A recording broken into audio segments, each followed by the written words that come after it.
Anak kecil yang berpuasa dalam bulan suci Ramadan, dan ini terhadap pahalanya untuk siapa? Apa untuk anak atau untuk orang tuanya? Kemudian ada juga tentang masalah sembahyang tarawih. Ya. Jadi yang pertama,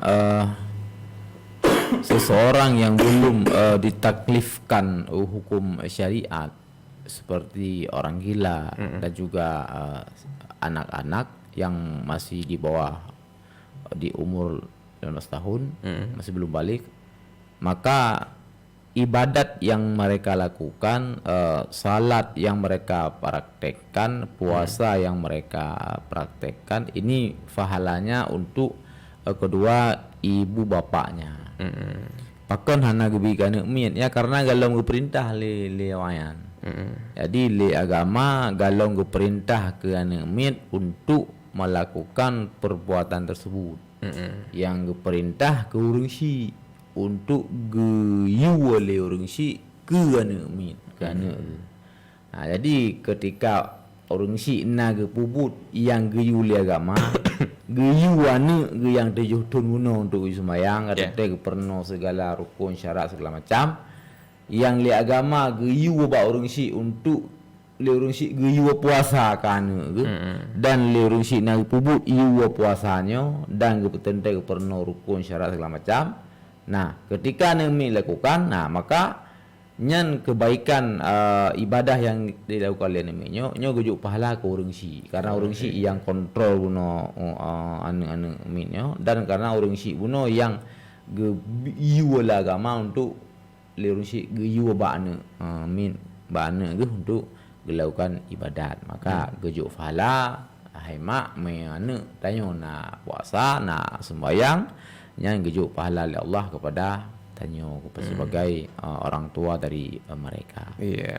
Olehnya yang kedua, masalah tarawih. Urang kalau ke tarawih 2 rakaat ataupun 4 rakaat, duduk rakaat ke-6 ke-8 ka hana ke tarawih dengan 1 2 alasan kan. Nyan alian duduk baru kita mengelom rakaat ke selanjutnya ke 12 ke deh sampai habis. Yang kiban bak trabunau. Rakaat tinggal uno kan. Jadi yang perlu tanyo ketahui bersama, wate sembahyang tarawihnya kan hanya wate inan di masjid sekitar pehkurungan. Kan hanya di melasah sekitar pehkurungan. Artinya wate tarawihnya kan wate hanya ikut imam berjamaah inan di masjid. Wate kabehan kabeh tarawihana. Artinya sampai itu imsak menteng je tarawih. Ngan sol tarawih mana? Tarawih rumah deh. Tarawih ngan adik di rumah, tarawih ngan kak di rumah. Oh, hanjit lu dengku doa segala macam yan. Ana pupu yang penting sembayang jut ta lakukan kabere. Ha, ke masalah hantu hanjit bacaan doa di sela-selayan kan. Ana pupu artinya wate tarawih panjang tat mulai leuh sembayang isya pukul 8 sampai pukul 5 subuh nya wate tarawih mana-mandu mean.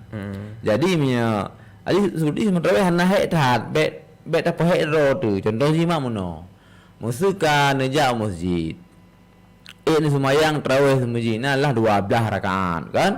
Nya upu no ju mi hek le. No ju bene witir nan no ju intu rumah. Ne sembahyang 8 rakaat tu. Dah napa rakaat ne sembahyang ju pun rakaat. Irmoh leuhnya ni paju bubu kro ni paju kue-kue hinan. Ka mangat tubuh sembahyang per rakaat tu. Kabeh tarawih kan? Artinya bene beki tarawihnya hanya wate je yang ke di masjidnya. Hanya di menasah, hanya di musalla. Wate ni ikut aktivitas dengan imam.